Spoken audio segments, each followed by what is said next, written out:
भगवान के प्रति समर्पण भक्ति उन्हें प्राप्त करने का एक अद्भुत साधन है। कामना युक्त भक्ति से भी भगवान प्रसन्न होते हैं। महत्वपूर्ण बात यह है कि कौन किसके पास जाता है, किससे मांगता है। संसार से अपेक्षा प्रभु से मांगने में महानता है। समय आने पर ऐसी भक्ति इच्छा रहित हो जाती है और पूर्णता की ओर प्रवृत्त होती है। महाभारत शुरू होने से पहले भगवान श्री कृष्ण ने अर्जुन को गीता का ज्ञान दिया था। गीता का 7वां अध्याय पितृमुक्ति और मोक्ष से जुड़ा है।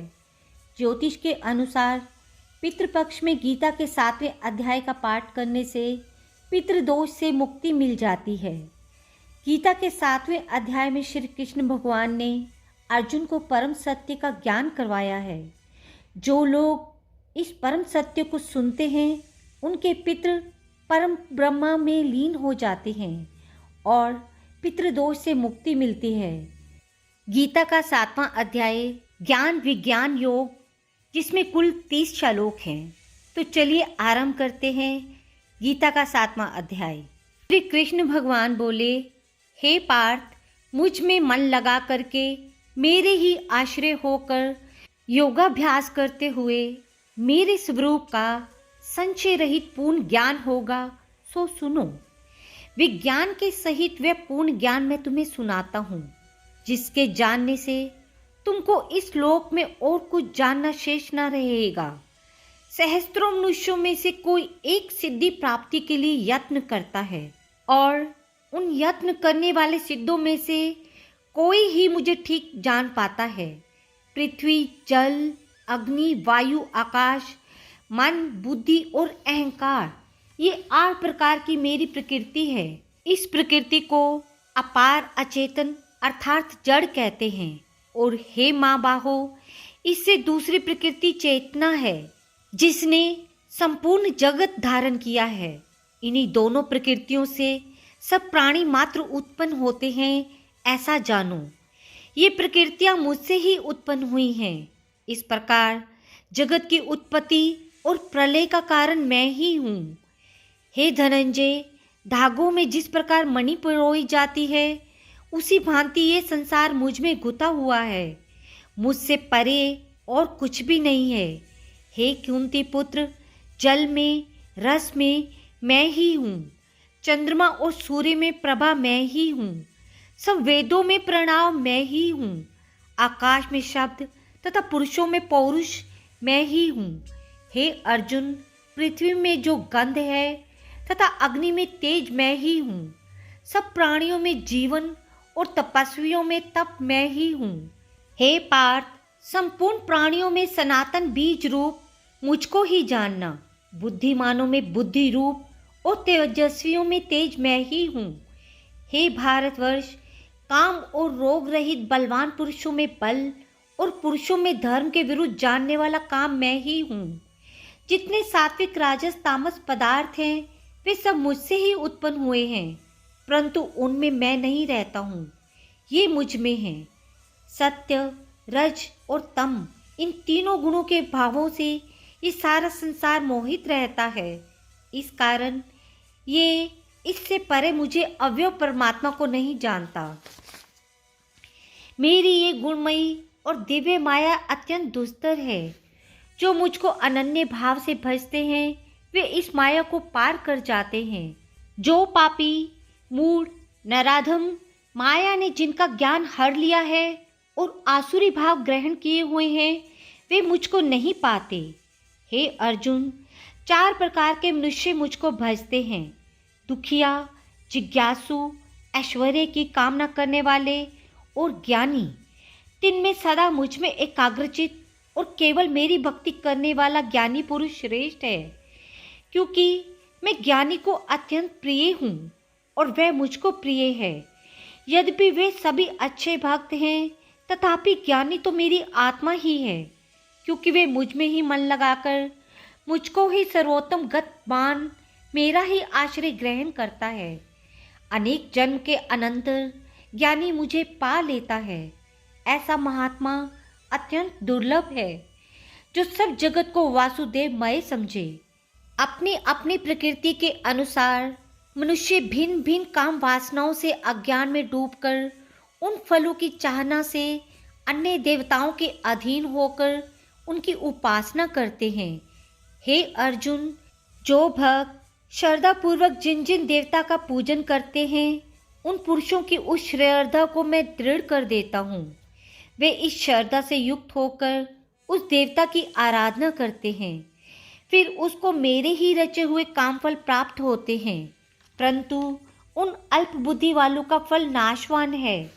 देवताओं की आराधना करने वाले देवताओं को मिलते हैं और भक्तजन मुझ में मिल जाते हैं। मेरे अव्यय अविनाशी अच्युतम स्वरूप को जानकर मंद बुद्धि लोग मुझ अव्यक्त को व्यक्त मानते हैं। मैं योग माया से आच्छादित होने के कारण सबको नहीं दिखता। उसी से मूढ़ लोग अनादि तथा अविनाशी मुझको नहीं जानते। हे अर्जुन, मैं भूत भविष्य और वर्तमान के सब प्राणियों को जानता हूँ, पर मुझे कोई भी नहीं जानता। हे भारत, इच्छा और द्वेष से उत्पन्न होने वाले सुख दुख आदि द्वंद्वों के मोह से जगत के सब प्राणी भ्रम में फंस जाते हैं। जिन पुण्यात्माओं के पाप नष्ट हो गए हैं वे पुरुष द्वंद्व के मोह से छूटकर दृढ़ निश्चय करके मेरी भक्ति करते हैं। जो मेरा आश्रय लेकर जन्म मरण के दूर करने के अर्थ प्रयत्न करते हैं वे पुरुष पार ब्रह्मा आत्मज्ञान और संपूर्ण कर्म को जानते हैं। जो अधिभूत अधिदेव और अधियज्ञ इन सब में व्यापक मुझे जान पाते हैं वे समाधि निष्ठ पुरुष मरण काल में मुझको जानते हैं। 7वें अध्याय की समाप्ति। इस अध्याय में भगवान की सब प्रकार से शरण प्राप्त करने वाले भक्त ब्रह्म ज्ञानी अध्यात्म ज्ञान तथा संपूर्ण कर्मों को जानने वाले होने से ज्ञान विज्ञान से युक्त एवं तृप्त हैं। भगवान के इस जगत के परम कारण होने से इस अध्याय का नामकरण ज्ञान विज्ञान योग किया गया है। राधे राधे। 7वें अध्याय का महात्म्य। श्री नारायण बोले, हे लक्ष्मी, अब 7वें अध्याय का महात्म्य सुन।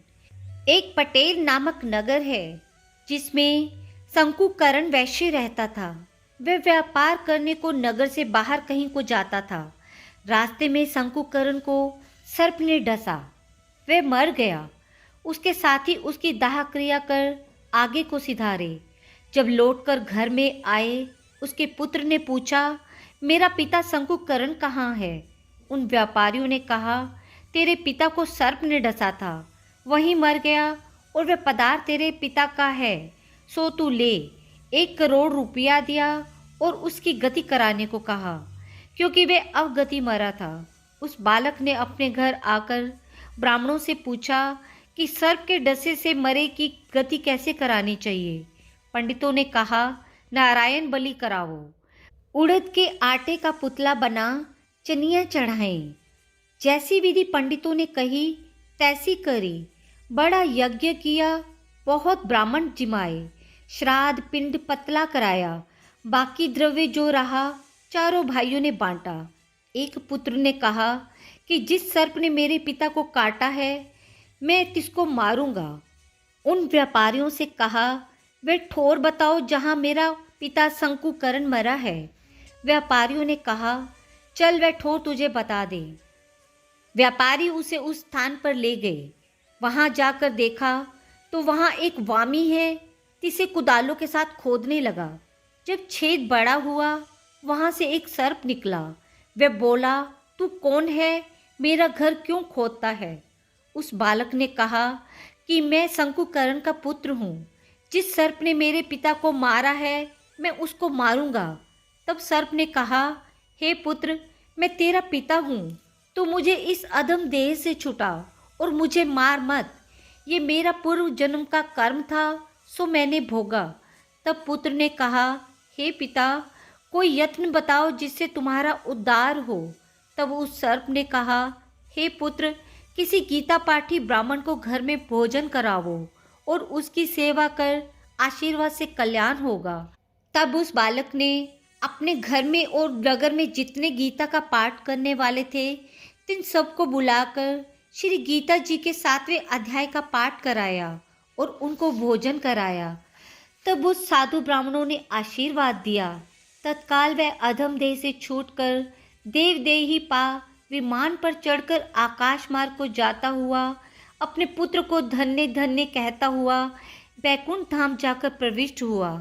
राधे राधे।